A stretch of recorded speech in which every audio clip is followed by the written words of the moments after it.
Discussion now. The Department of Social Development has awarded learners from child-headed households and other beneficiaries of social grants in South Africa an opportunity to further their studies.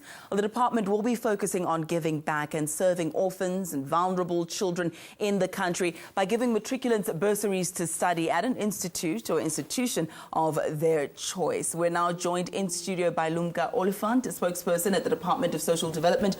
With her are a social grant beneficiary, Nomgqibelo Ndaba, also a matriculant, class of 2014. Yeah. She says she's passed. I believe her. And we also have a child and youth care worker who works in a community with vulnerable children. A very good morning to you. Thank you so much for joining us.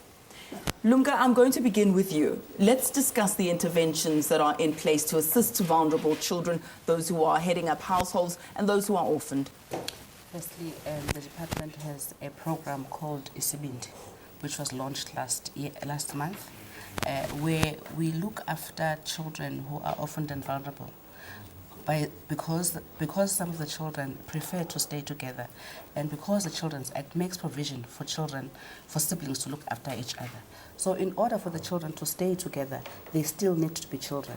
Therefore, we have child and youth care workers in communities where each morning they go, they look and they make sure that children go to school, they do their homework, they study, as you have seen here with Nomgqibelo, and just let them be children without having to be parents and having adult responsibilities.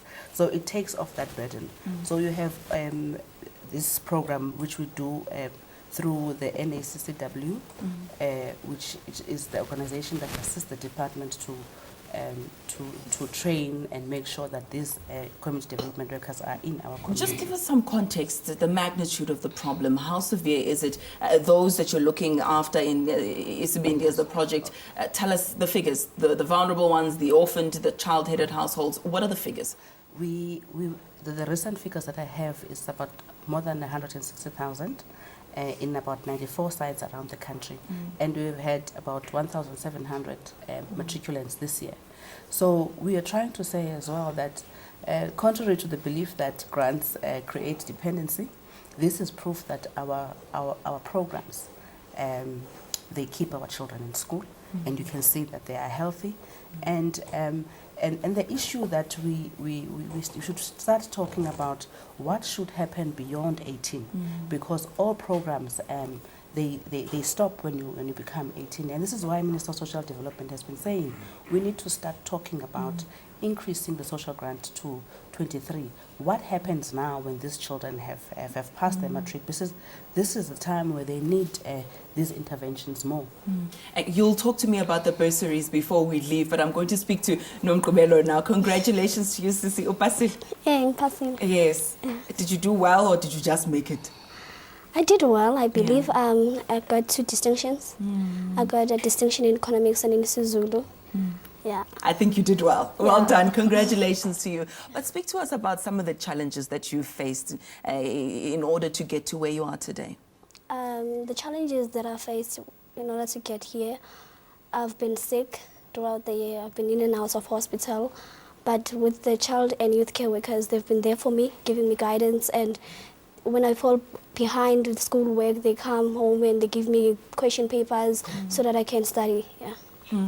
Jabulile Mazibuko is a child and youth care worker. Jabulile, are these some of the issues that arise when you go house to house to visit some of the youngsters? Issues of health, issues of perhaps lack of an adult in the home? Just speak to us about that. Yes, these are the issues that we come across daily, where you find young people are unable to do certain things because of the absence of the families. But through the SABC models, because child and youth care workers are trained in the communities, they're able to work flexible hours, be there with the children at the morning and in the evening. So they're able to assist them with question papers, deal with the issues that they face daily one-on-one. Some of the issues whereby the child is unable to do routines, is unable to do washes, is unable to go to school because the mother is sick. As a child and youth care worker, we intervene. That's how we assist and we make sure. And you know, after being regulated as professional child and youth care worker, that has motivated us, you know, to say, yeah, we are recognized in our country and we'll be able to deliver more quality services with the recognition that we have now. And why did you decide to get involved? As a young South African, you could be anywhere doing anything. Why do you give of your time and your expertise to help others? Okay, you know, when I grew up, I come from a disadvantaged family. Now, when you see other children growing up, having the same issues that you come across, you're able to relate to them and say, you know, I was once there as a child, but now I want to make a difference in my community. And, you know, we'd like to thank the minister by the training 10,000 child and youth care workers. Now our communities will be better, and now the services will be delivered directly because we work in the communities and directly with young people. As she's saying, now, we're also distributing the question papers. We'll be able to be there and say, you know what, we are assisting you and you will make it in life like she just did now. She passed with 2 distinctions, as we have other kids who have passed with distinctions, but we are really proud of the work that we are doing. I love that you're giving back, and you didn't just sit back and say, my background is also not a very affluent one, so I'm just going to relax. But you've stood up and you've done something. Are these some of the stories that are coming out of communities, Lunga? Yes, they are. I'm so happy to hear what they're saying, because a lot of the times we have to defend the grants. We have to defend why we have to pay to vulnerable and orphaned children, and this is the work that we got. And what comes out in communities, when you go to communities, you know, children want to stay on their own.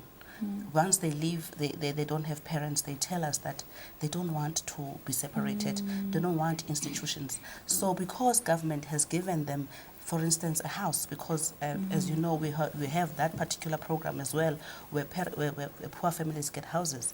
But once they lose their parents, at least they have a home. And that is the only thing that they have, and they tell you that we want to stay with our own siblings.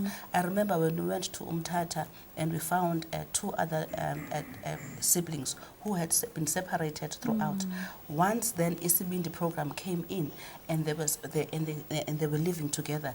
The joy that those 2 youngsters had, and they even you know, make a place to pretend that they have a parent, and if they would be naughty, they would say and make plays and say, what would our mother say, what would our father say, you know. So you see how they love staying together, and they do not want institutions. And that support is critical from your care workers, from the community members, because children are very young and they can't look after themselves. But when you do have a community coming together, galvanizing around these youngsters, they can go very far. And speaking about going very far, Miss Missy, what are you going to do with yourself this year? I'm going to study. I'm going to university. I've applied for BSc in biological science. And wishing you everything of the best. Lunga, the bursaries in 10 seconds, quickly. Are they out already? How can people apply? How does it work? What's the criteria? It has ones for social workers, but we are also appealing to other companies or other institutions, that people like Nomgqibelo who want to study in other fields, to please assist them, because this is the time that they need the most, so that they can further their studies. The bursaries for social work, they are out, applications have been out, and we've been going around the country to encourage young people, because social work is a scarce skill. Do you have a number for people to call quickly? Maybe I can just give my number. Yeah, 083 083 4848 067. 067. All right, we'll give out that number once again for those who are interested in those bursaries to be social workers. My thanks to you for your sterling work, and congratulations to you once again, young lady. Thank you so much. That's all we have.